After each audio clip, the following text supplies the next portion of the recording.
Hey everyone, welcome back to the channel. So Microsoft released some good numbers for Xbox sales over the past quarter. We get some updated information of how PlayStation Plus Premium is going to take into account people who are subscribed to both PlayStation Now and PlayStation Plus. And we have a slight update on what's required of developers for the PlayStation trials. We have those topics and more to cover, but before we get started, if you like this video, be sure to give it a thumbs up. And if you haven't yet, consider subscribing. That's the best way to let me know you enjoy the content on this channel. Now let's get started. So Microsoft had an earnings call on Tuesday, and VGC has some pretty good information that came out of that. During Microsoft's earnings call on Tuesday, the CEO claimed strong Xbox Series X and S sales have seen the company capture market share for 2 quarters in a row. We are the market leader this quarter among the next-gen consoles in the United States, Canada, the UK, and Western Europe, he said. I noticed Japan wasn't in there, but at any rate, the article goes on to say Xbox had its best March on record last month in the US, both in terms of consoles sold and dollar sales, according to NPD Group. Xbox Series X and S was also the best-selling console platform for the first quarter in dollars, the market research firm reported on Monday. Xbox sales in Europe were higher than those of PS5 for the first time in February, and Xbox Series X and S were the top-selling consoles in the UK in March. While Xbox Series X and S and PS5 have been available for nearly 18 months, both continue to suffer from stock issues as a result of the global chip shortage, although recently Microsoft consoles have been more readily available than Sony's. And they had this chart here that shows the hardware and content and services sales for the first quarter of this calendar year, and then compare that back all the way to 2015.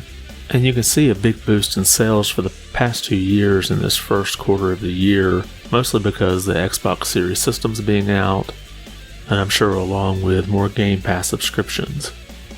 So obviously Microsoft and Sony are pretty much at the mercy of supplies when it comes to their sales, but I have noticed a pretty good increase in availability for the Xbox Series X and S systems.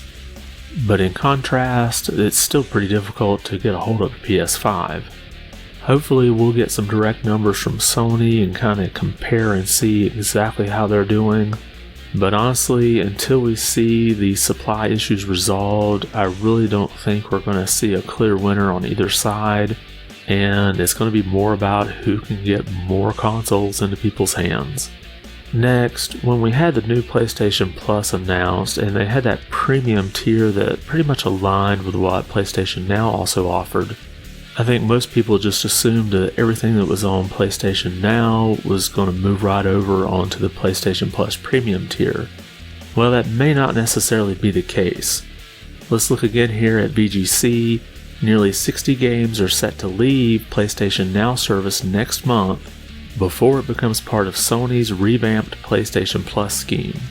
PlayStation Now, which is a subscription service that gives players access to a variety of PS2, PS3, and PS4 games, will be closing down in the summer and replaced with the new tiered PlayStation Plus system, which incorporates the features of PlayStation Now in its higher tier.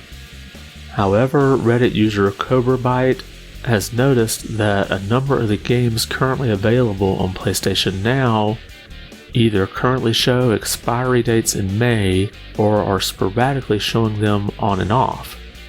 This implies that unless they're renewed, at least 56 games currently on PlayStation Now will not be available on the revamped PS Plus. And they have a highlight here of some of the games that are not going to be renewed, at least at this point. And I'm not as familiar with PlayStation Now, but I imagine they do rotate games on and off, so this could be part of a normal rotation. But 56 games does seem like an awful lot to drop off, but it may just be that they're still in negotiations for this new service. Maybe the contract was written a different way, that it was only for PlayStation Now, and now they may have to renegotiate for a different service. But let me know what you think. If you use PlayStation Now, is it pretty common to see 56 titles drop off all at once? Leave a comment below and let us all know. And while we're on the topic of PlayStation Plus, when the new version was announced, there were some questions as to what would happen for people who are subscribed to both PlayStation Now and PlayStation Plus. Well, Sony finally released an FAQ out there. If I am subscribed to both PlayStation Plus and PlayStation Now, what happens to my membership and payment dates? And the answer they give, if you are subscribed to both services when the new PlayStation Plus launches, you will be migrated into PlayStation Plus Premium plan and you will have a single payment date based on whichever subscription is set to end last. You will be notified via email of your new payment date and membership fee. So let me talk you through a scenario that might help you to understand this a little better.